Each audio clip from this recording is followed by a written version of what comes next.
How do you get into film acting if you're young and live in a city where there's little to no filmmaking? Well, I would love to know where you live because there may be some filmmaking there that you just don't know about. Here's what I would do: is I would look for local acting classes.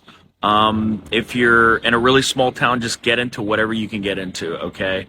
And it may be something that community theater's doing, or maybe something that someone who was an actor in New York or was an actor in LA, where they came and started teaching a class in your nearby town. See if there's something like that, okay? If there's not, and there are many places in the United States where they just don't have acting classes like that, the great news is that there's tons of stuff online. There's tons of remote acting classes, and even some actor friends I have in Los Angeles take remote acting classes, and they live here. So, just keep that in mind. You got to look for those kind of opportunities. So one caveat here is feel free to learn about the acting part of it, the craft. Take local theater, take those little opportunities, do short films and stuff, but don't listen to their career advice, okay? The guy who's teaching local theater in a really small town in the Ozarks probably does not have the best career advice. So come find a professional actor, somebody who's doing it professionally every day, auditioning every day, etc.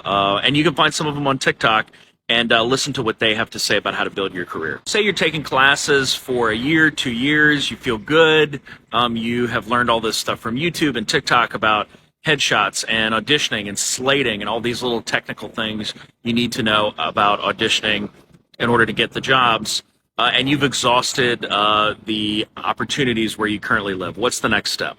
The answer is to move to a city that has way more production, right? So tons of TV shows, tons of feature films are filmed there. That's where you want to go.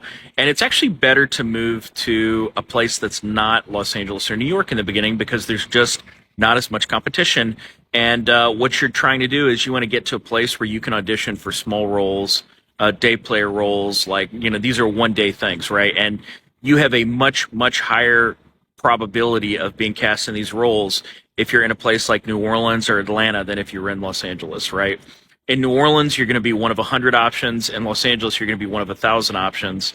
So you can move to these cities for a couple of years, learn the local casting directors, and get some small roles, get some experience, some credits under your belt that will make you much more appealing when you inevitably do move to New York or Los Angeles to try to get an agent there. So you don't have to, fly right to LA and try to dive in. You can actually go to an incentive state to get started, and there's a ton of opportunity there.